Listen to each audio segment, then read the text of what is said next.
Jimmy Kimmel risque vraiment d'être viré pour ce qu'il a fait. Et même si je suis totalement pour la comédie politique, cette vidéo est vraiment allée bien trop loin, au-delà de ce qui est et de ce qui devrait être accepté. Beaucoup ignorent que cette vidéo est fausse. C'était un sketch comique, Melania a été retirée. Et si vous ne voyez pas de quoi je parle et que vous n'avez pas encore vu ce moment incroyablement viral, oh mon Dieu, dont le timing n'aurait pas pu être pire. Regardons. Notre première dame, Melania, est ici. Regardez Melania. Tellement belle. Madame Trump, vous avez un éclat comme une future veuve. Vous avez un éclat comme une future veuve et tout le monde commande cela. Même Melania, qui est normalement assez discrète et ne fait pas de déclarations politiques, a maintenant demandé à ABC de se débarrasser de Jimmy Kimmel à cause de cette blague, car ce n'est tout simplement pas drôle. Vous avez de nouveau un éclat comme une future veuve. L'humour politique est important, mais à quel moment commence-t-on à aller un peu trop loin?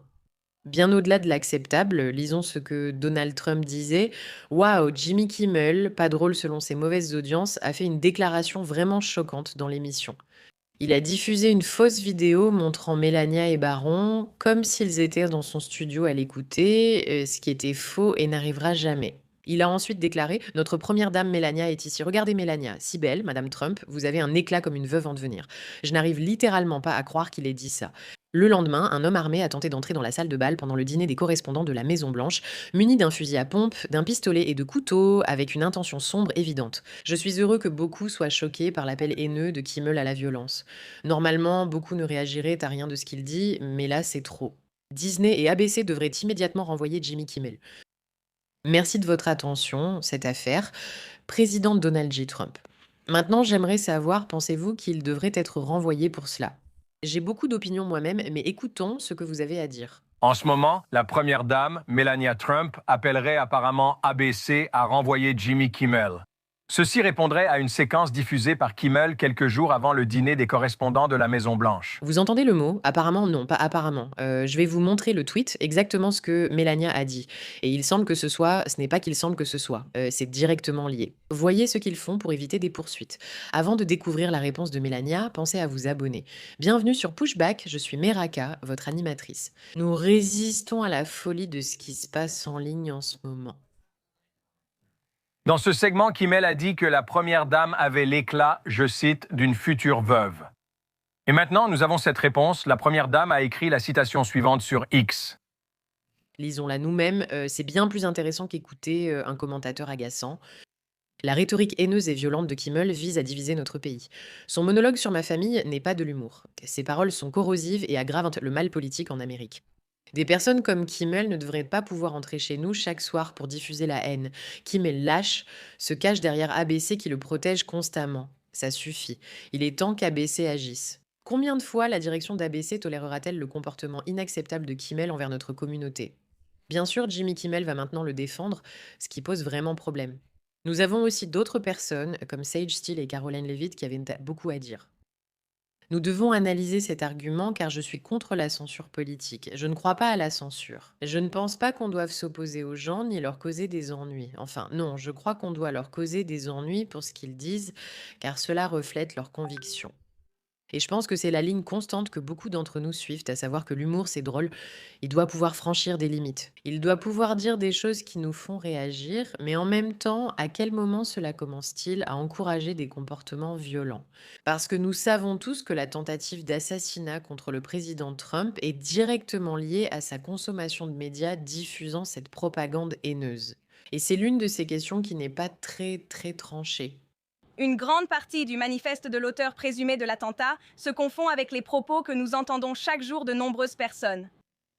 Par exemple, comme l'a souligné la première dame des États-Unis ce matin, seulement 2 jours avant la fusillade, Jimmy Kimmel, animateur d'ABC, a gravement insulté la première dame Melania Trump. Une future veuve qui, sain d'esprit, oserait dire qu'une épouse rayonnerait à l'idée du meurtre potentiel de son mari bien-aimé. Et ayant vécu ce que j'ai vécu avec la première dame samedi soir, je peux vous dire qu'elle était tout sauf cela. Ce type de rhétorique sur le président, la première dame et ses partisans est complètement délirante. Et c'est incroyable que le peuple américain en consomme nuit après nuit après nuit. Comme l'a dit le président Trump samedi soir à cette tribune, nous, en tant qu'Américains, devons nous réengager à résoudre nos différends pacifiquement et à nous unir autour des valeurs communes qui font la grandeur de notre pays. Les mensonges et calomnies insensées contre le président, sa famille, ses partisans, ont poussé des personnes déséquilibrées à croire des choses insensées et elles sont poussées à commettre des actes de violence à cause de ces paroles. Cela doit cesser. Voilà la question que nous nous poserons longtemps, car il n'est pas facile de la poser. S'il était là-haut et que Jimmy Kimmel avait fait cette vidéo en disant «Tu ressembles à une future veuve, tu rayonnes», est-il possible que l'auteur de la tentative d'assassinat ait regardé ça et se soit dit «Ouais, tu sais quoi? C'est vrai. À quel moment les mots que nous entendons ont-ils réellement une responsabilité directe sur les actions des autres?» Et je parierais en disant que tu ne peux pas vraiment dire que Jimmy Kimmel était responsable de ça. Je ne pense pas qu'il le soit d'aucune manière. Mais si tu continues à te moquer des gens parce qu'ils sont veufs et à banaliser ça, à banaliser ça, à banaliser ça, est-ce que à un certain moment, ça ne normalise pas les assassinats? Est-ce que ça rend acceptable pour les gens de penser que la violence est une solution? Et il faut qu'on comprenne ça parce qu'il y a quelque chose dans nos médias dominants, quelque chose dans la façon dont ils continuent de ressasser ces idées ignobles et de détester les gens qui poussent à une augmentation de la violence. Combien de tentatives d'assassinat ont visé Obama? Combien y en a-t-il eu contre Trump? Il y a probablement une différence. Et je dirais que cela a beaucoup, beaucoup à voir avec ce que fait Internet. Donc, est-ce que Jimmy Kimmel est responsable de cela? Non, absolument pas. Mais cette rhétorique banalisée lui permet-elle d'aller plus loin et de dire des choses vraiment inacceptables? Est-ce qu'à un moment donné, il doit être tenu responsable de cela? Est-ce que ABC devrait le licencier? Je suis tout à fait pour que les entreprises licencient les personnes qui ne sont pas alignées avec leur agenda. Je pense qu'ils partagent notre agenda. Alors pourquoi agirait-il ainsi? Devons-nous encourager la cancel culture dans ce cas? Encore une fois, je pense que ce type de déclaration dépasse la simple cancel culture. Il ne dit pas juste quelque chose d'un peu inapproprié. Il parle de rendre la femme du président veuve, ce qui implique l'élimination du président. C'est extrêmement problématique. Illégal, je ne sais pas, mais vraiment problématique. Voilà ce que Sage Steele a à dire à ce sujet. Je l'adore d'ailleurs. Sage Steele est l'animatrice de l'émission Sage Steele Show. Elle travaillait auparavant pour ABC, Disney. Tu penses qu'ils vont faire quelque chose? Je dirais que ça me choquerait s'il le faisait, vu l'historique. Je vais dire ceci. Oui, Jessie, j'ai travaillé près de 17 ans pour la Walt Disney Company chez ESPN. Ils punissent souvent la liberté d'expression selon le récit qu'ils souhaitent imposer. Pour moi, il s'agissait simplement de dire que je suis contre l'obligation vaccinale pour conserver un emploi, tout en respectant les règles. Ils m'ont retiré de l'antenne, suspendu et retiré d'émission, simplement pour avoir dit cela tout en respectant les règles. Ensuite, il y a Jimmy Kimmel, qui non seulement se moque de la mort de Charlie Kirk, mais continue avec une rhétorique haineuse et, selon moi, a franchi la ligne avec ce qu'il a dit sur Melania et Donald Trump l'autre jour. Alors voilà. Vont-ils le faire? Qui sait? Devraient-ils le faire? Absolument. Bob Iger n'est plus le PDG de la Walt Disney Company. Nous savons quelle ligne il défendait. C'était très à gauche. Josh Tomorrow est le nouveau PDG de la Walt Disney Company. Il est là depuis environ 6 semaines. Il a maintenant l'occasion de repartir à zéro, de dire « Vous savez quoi? Ça suffit. En tant que chaîne, nous ne participerons pas à cette rhétorique haineuse. Il peut frapper fort maintenant. Iger l'a fait après Charlie Kirk, mais seulement après quoi? Les stations affiliées l'ont menacé. C'est la seule raison pour laquelle Iger a agi. Jimmy est revenu à l'antenne immédiatement. Si tu es Josh Tamaro, c'est ta chance non seulement d'envoyer un message à Jimmy Kimmel, mais aussi à tous les autres talents, aux dirigeants et surtout au peuple américain pour dire « Nous valons mieux que ça ». Ce n'était pas une blague, c'était bien pire. Tout le monde le sait. Il est temps et j'espère que la nouvelle PDG agira correctement. Voilà ce qui est intéressant dans ce qui se passe en ce moment, d'accord? Et nous allons regarder la réaction de Jimmy Kimmel. Ce qu'ABC a l'opportunité de faire maintenant, c'est de dire d'écouter, nous n'aimons pas Trump. Tout le monde sait que nous n'aimons pas Trump, c'est très bien, mais il faut prendre du recul. Il doit simplement y avoir une limite où l'on dit ça suffit. Nous ne pouvons pas continuer à encourager cette incitation à la violence que nous diffusons à travers l'Amérique avec les médias traditionnels. Et nous devons fixer une limite. Et s'ils agissent ainsi, ils attireront de nombreux téléspectateurs pensant peut-être peut-on refaire confiance aux médias traditionnels avec ce nouveau responsable prêt à fixer des limites et pourrait aussi entraîner un changement culturel. C'est une opportunité majeure. Ou alors ils vont simplement complaire à des gens comme Jimmy Kimmel et ne rien faire. Voyons ce que Jimmy Kimmel avait à dire.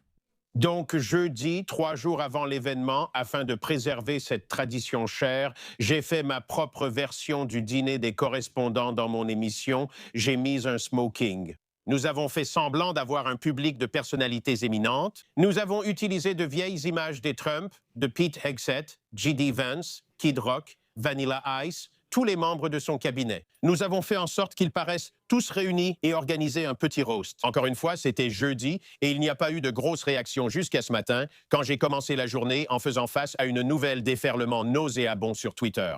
Et un appel à me renvoyer de la part de notre première dame, Melania Trump, disant que je devrais être licenciée à cause d'une blague que j'ai faite. Encore une fois, il y a 5 nuits. C'était un faux roast. J'ai dit, notre première dame, Melania, est ici. Regardez-la, si belle. Madame Trump, vous avez un éclat comme une future veuve, ce qui, évidemment, était une blague sur leur différence d'âge et l'expression de joie que l'on voit sur son visage chaque fois qu'ils sont ensemble. C'était une blague très légère sur le fait qu'il a presque 80 ans et qu'elle est plus jeune que moi. Ce n'était en aucun cas, selon la définition, un appel à l'assassinat, et ils le savent. Je me suis exprimé très clairement depuis de nombreuses années contre la violence liée aux armes à feu en particulier. Je comprends que la première dame a vécu un week-end stressant et que chaque week-end doit l'être dans cette maison. Et aussi, je suis d'accord pour dire que la rhétorique haineuse et violente est quelque chose que nous devrions rejeter. Oui, et je pense qu'un excellent point de départ pour calmer les choses serait d'en parler avec votre mari, parce que... Ce n'est pas des excuses.